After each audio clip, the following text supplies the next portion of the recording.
छत्रपती संभाजीराजे आहेत ते अरबी समुद्रामध्ये स्मारक शोधण्यासाठी निघालेले आहेत. आपण त्यांना विचारणार आहोत, राजे हीच का वेळ निवडली?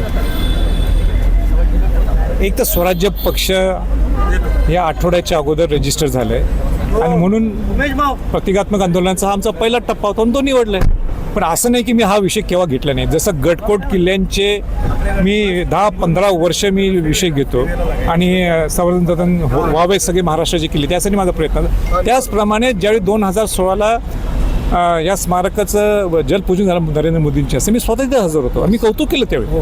पण त्याच्यानंतर 1-1.5 वर्ष काही झालं नाही आणि म्हणून मी वेळोवेळी त्यावेळी तत्कालीन मुख्यमंत्री देवेंद्रजी फडणवीस असतील, त्याच्यानंतर मग उद्धव ठाकरेजी असतील, एकनाथ शिंदेसाहेब असतील आणि आत्ता देवेंद्र फडणवीस असतील, त्यांना विचारलं.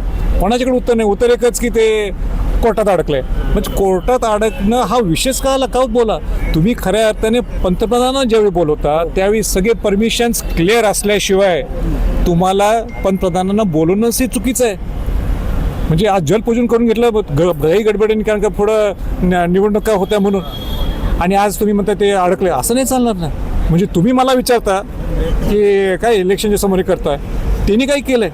मी तर आता स्वराज्य पक्ष झालाय म्हणून मी हा विषय केला. पण त्याच्या अगोदरपासून मी विषय घ्यायला लागले. राज्यसभेवर 5 वर्ष होतात, त्यावेळेस काय पाठपुरावा होता तुमचा? त्यावेळेस तुमच्या माझे विचार होते ना, माझे पत्रव्यवहार आहेत. मी माझं देवेंद्र फडणवीसांची माझं बोलणं झालेलं आहे, त्यांच्याशी माझं चर्चा झालेली आहे, उद्धव ठाकरेंची झालेली आहे, एकनाथ शिंदेंची झालेली आहे, आत्ताही देवेंद्र फडणवीसांची झालेली आहे. मी काय नुसतं आत्ता चालू आहे असं नाही. इलेक्शन समोर ठेवून माझी भूमिका ही त्या दिवशीपासून आहे. माझा तोच प्रश्न होता पुढचा, की ज्या पद्धतीनं जलपूजनाला तुम्ही हजर होतात त्यावेळेस पूर्वाश्रमीचे काही नेतेही होते जे आता महायुतीतून बाहेर पडलेले आहेत, त्यांनाही तुम्ही जाब विचारलेला होता? तो विचारणार सगळ्यांना हा विषय.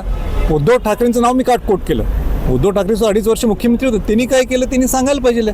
माझी चर्चा सुद्धा झाली त्यांच्याशी.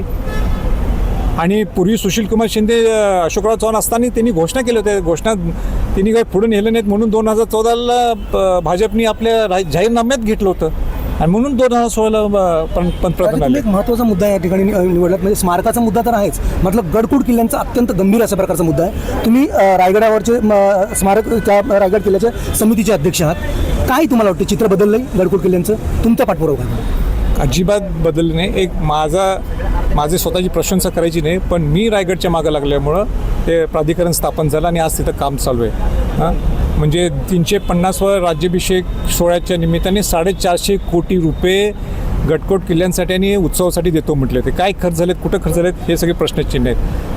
DPCमधनं बजेट सगळ्या जिल्ह्यातल्या DPCमध्ये 3% हे स्मारकाला देणार असं जाहीर केलं होतं.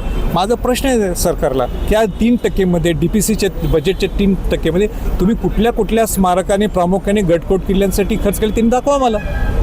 राजे, आता निवडणुका काही दिवसांवर ठेवून ठेवण्यात कोणत्याही क्षणी आचारसंहिता लागू शकते. तुम्ही 3ऱ्या आघाडीमध्ये गेलेले आहात. भारतीय जनता पार्टी, शिवसेना म्हणजे शिंदे यांची शिवसेना यांची कोंडी करण्याचा प्रयत्न सुरू आहे असे एकंदरीत बोललं जाते. कोंडी करायचं ही माझी भूमिका आहे, पहिल्या दिवशी माझी भूमिका आहे आणि मी स्पष्ट बोलतो नेहमी. आणि शिवाजी महाराजांचा विषय, गडकोट किल्ल्यांचा विषय हा माझा म्हणजे अजेंड्यावरचा पहिला प्रश्न आहे. पूर्वीपासून आलो आहे. मागच्या माझ्या स्वराज्याच्या संघटनेच्या पहिल्या वर्धापन मी सुद्धा विषय बोललो आहे. आता रजिस्टर झाले तर 5-7 दिवसात एक चांगला आम्हाला विषय माझ्या डोक्यातच होता, तो आता बाहेर आला. म्हणजे मराठा आरक्षणासंदर्भामध्ये ज्याप्रमाणे मनोज जरांगे पाटील यांनी भूमिका घेतली, राजेंचीही त्या प्रकारची भूमिका आहे. एकंदरीत ही स्थिती मराठा आरक्षण संदर्भामध्ये ज्याप्रमाणे आमच्या दोघांचं एकमतच आहे. भूमिका काय चुकीची नाही, आमची उद्दिष्ट एकच आहे. राजे, आता तुम्ही पुढे जाऊन तिकडे काय करणार आहात? ते तर बघू ना काय करणार. तुम्ही आम्ही जाणार ना समुद्रामध्ये? हो, म्हणजे जायचं त्यासाठी तर आलोय. समुद्रामध्ये उतरणार? त्यासाठी तर आलोय.